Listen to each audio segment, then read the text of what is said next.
Support comes from Mosby Building Arts, replacing old windows for smoother operation and home comfort. More at callmosby.com.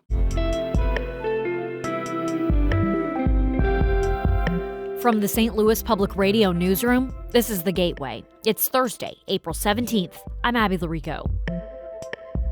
Former Detention Facilities Oversight Board member Janis Mensah hopes for justice after they say police beat them unconscious in 2023 while trying to access the St. Louis City Jail. Mensah believes the jail should be closed for good, like the workhouse. Jail is not a place that supports life. It is not a place where you get rehabilitation. It is not a place where you leave better or more whole than when you entered. Mensah's arrest story and their perspective on jail reform in St. Louis coming up after this news on The Gateway. The fate of a St. Louis man freed from prison last year could be back on the docket, with the Missouri Supreme Court ruling this week that Attorney General Andrew Bailey could appeal the exoneration of Christopher Dunn.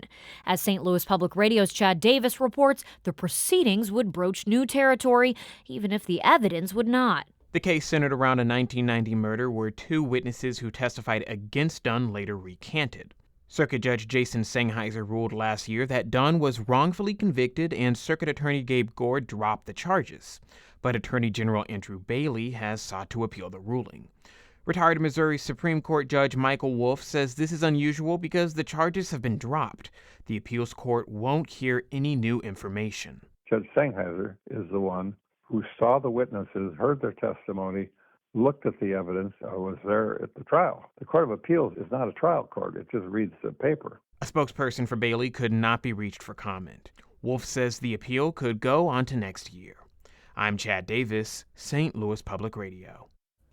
KDHX pressed pause yesterday on plans to sell the station to Christian network K-Love.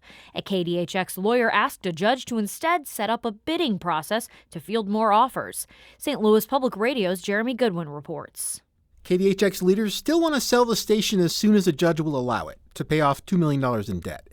But another religious broadcaster, the nonprofit behind 99.1 Joy FM, outbid K-Love this week, offering to buy KDHX for $5.5 million. That's more than $1 million above K-Love's base offer, which increases incrementally if a sale goes through quickly. A group of KDHX supporters argued in court they need more time to develop an offer of their own, combined with a plan the Christian broadcasters can't match to keep KDHX on the air. A hearing to set up a station auction is now set for May 13th. I'm Jeremy Goodwin, St. Louis Public Radio. Health outreach groups in Missouri are cutting vaccination efforts after a drop-off in federal grant money coming to the state. The state health department distributes some of that federal money to groups such as the Missouri Rural Health Association and Missouri Immunization Coalition. The grants pay for immunization education and outreach efforts. Lawrence Simonson is the Immunization Coalition's executive director. He says the cuts come as vaccination funding is crucial. If somebody brings in, say, the measles into the state of Missouri, that could have a widespread negative effect on our state, and we won't have the funding to even respond to that. 24 states have sued the federal government to keep the health cuts from going into effect. The Missouri Department of Health and Senior Services is seeking nonprofit sponsors to help provide summer meals for children through its summer food service program. That's even though the program is one of some 2,600 whose funding could be slashed by Trump administration policies. The program is federally funded by the U.S. Department of Agriculture and utilizes nonprofit organizations to serve the meals in eligible areas where a sizable percentage of the population qualifies for free or reduced lunches. Organizations are then reimbursed for the cost of providing the food through USDA grants. Summer Food Service Program Coordinator Tanya Harvey says last summer, some 300 sponsor organizations provided more than 4.5 million meals to children across the state. Any child can come and get a meal that lives in that area. They just keep track of how many children come, but they do not have to, give names of those children or anything like that, and there's no enrollment form. Harvey says sponsors can visit DHSS's website to apply through May 1st, and families can use the same link to view meal sites during the summer. University of Missouri leaders signed a contract this week to design and build a second nuclear reactor on campus. But as Jana Rose Schleiss reports, MU still needs to raise about 80% of the project's costs. The additional nuclear reactor, called Next Gen MUR, will cost an estimated $1 billion. University of Missouri President Moon Choi said about $200 million, approximately 20%, of the project's funding has been secured. He expects half of the investment for the new nuclear reactor to come from federal and state government. Despite the precarious political climate around federal funding, Choi said he's committed to raising the money. I'll go anywhere to see anyone that will provide support for this project. It is that important, not only for Missouri, but for the United States. Like an existing reactor on campus, the new one will produce different versions of chemical elements for use in cancer treatments. I'm Jana Rose Schleiss. After May 7th, travelers will need a real ID or valid passport to board domestic flights and enter some federal facilities. Only about 45% of Missouri residents with driver's license or state IDs have transitioned to real ID cards. The adoption rate is even lower in Illinois, with only about 35% making the switch. Illinois DMVs are facing a surge in demand leading up to the deadline. Missouri Director of Revenue Trish Vincent says there's no such frenzy in the Show Me state as of this week. You know, if people don't travel or they don't plan on being on a domestic flight or going to federal office buildings like courthouses or military installations, they may not think they need one.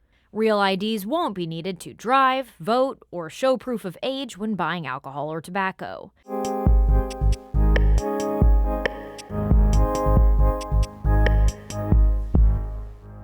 Janis Mensah is the former vice chair of the St. Louis Detention Facilities Oversight Board and is scheduled to go on trial next month for charges stemming from a 2023 arrest at the City Justice Center. Mensah says police beat them unconscious while waiting to see a detainee, but police say Mensah ignored orders and refused to leave. Mensah spoke about the need for greater transparency at the jail, where 19 detainees have died since 2020, with STLPR's Lacretia Wimbley. It's been almost 2 years since you were arrested at the CJC and charged with trespassing and resisting arrest. Walk me through what happened that day.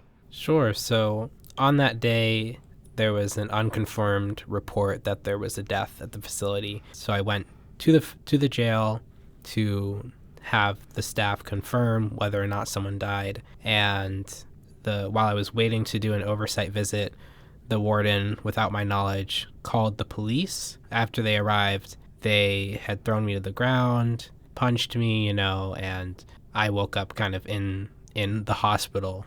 What sorts of injuries did you suffer? Well, I am a relatively small person, about 130 pounds, and these were two male officers that were probably 250 pounds, partially on top of me. So, yeah, just kind of physical injuries that lasted past that day. And so the St. Louis Board of Aldermen made changes to the Detention Facilities Oversight Board in November 2023 in an effort to streamline training and clarify its role. But still, the board hasn't met with a detainee at the jail since April 2024. With ordinance changes and several promises made over the years, why has the DFOB struggled to get access to complaints or access to the city jail?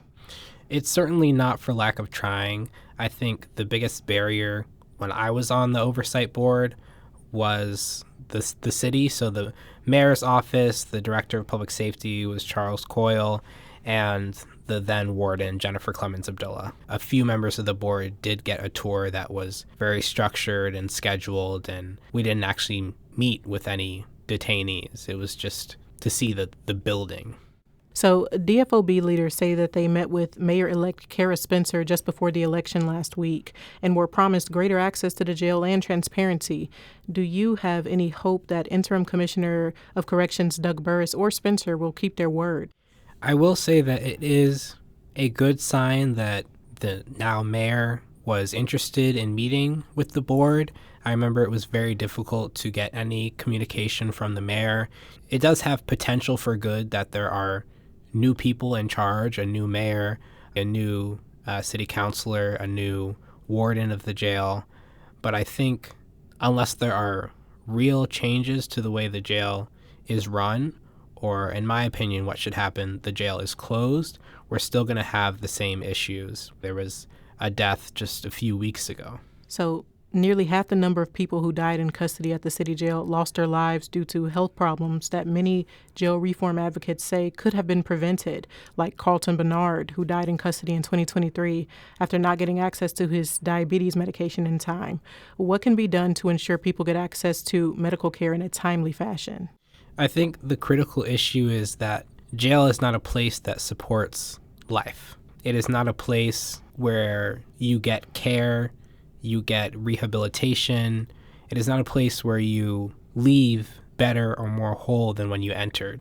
Arch City Defenders, which is representing you, Janis, says they hope the city dismisses the municipal charges and issues you an apology. How hopeful are you that the charges against you will be dropped?